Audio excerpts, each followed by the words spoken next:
I'm Chris Larson from the Nevada Ballet, and we're going to be doing makeup for our upcoming event, our show, Coppélia. It's a little more exaggerated than you might normally do in real life. When you see it on stage, it needs to be. So row 20, you can see the expression and the character of each performer. We have Gene Lubas, who's graciously come in. He'll be performing Dr. Coppelius, and he is our test subject today. Excellent. So we're going to start just by applying a foundation.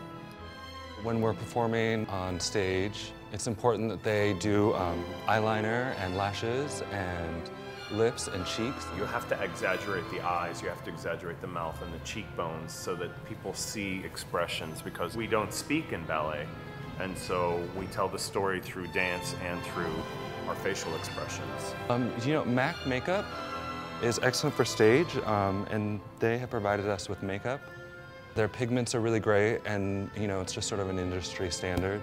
And the quality of MAC products is outstanding. And the variety, they just have some really interesting products. In the case of you, we're not using makeup to accentuate the beauty, we're trying to make him look older. So we've used a sallow complexion. You've noticed that his face is now a little more yellow.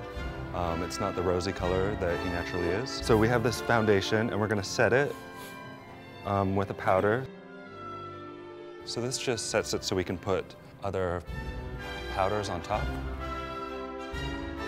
The story of Coppelius was written by E.T. Hoffman, and he is also the person that wrote the story of Nutcracker.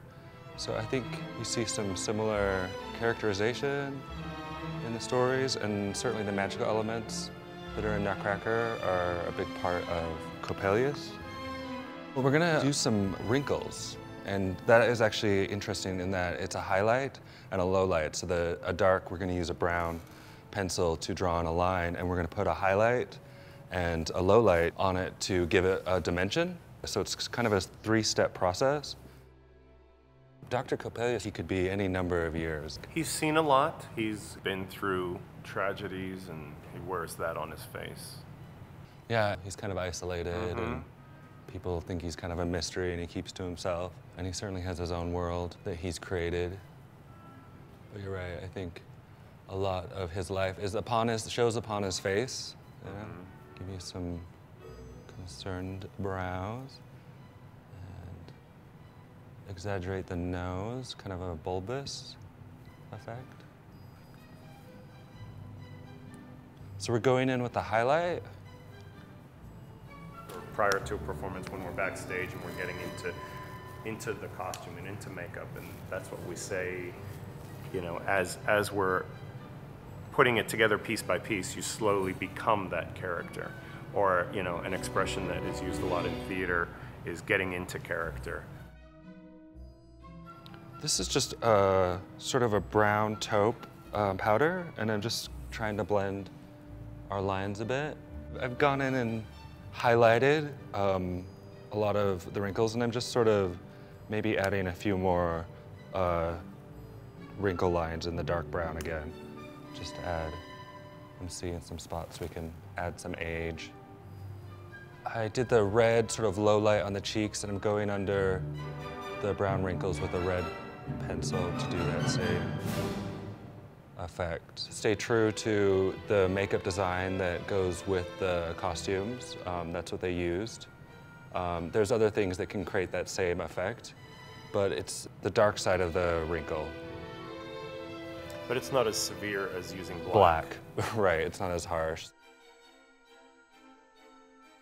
I'm excited to see, the workings of Dr. Coppelius' shop and some of the automated toys and stuff. I think that's going to be really fun, and I think from young to old we'll enjoy the sort of magic that the production and the set and the costumes brings to it.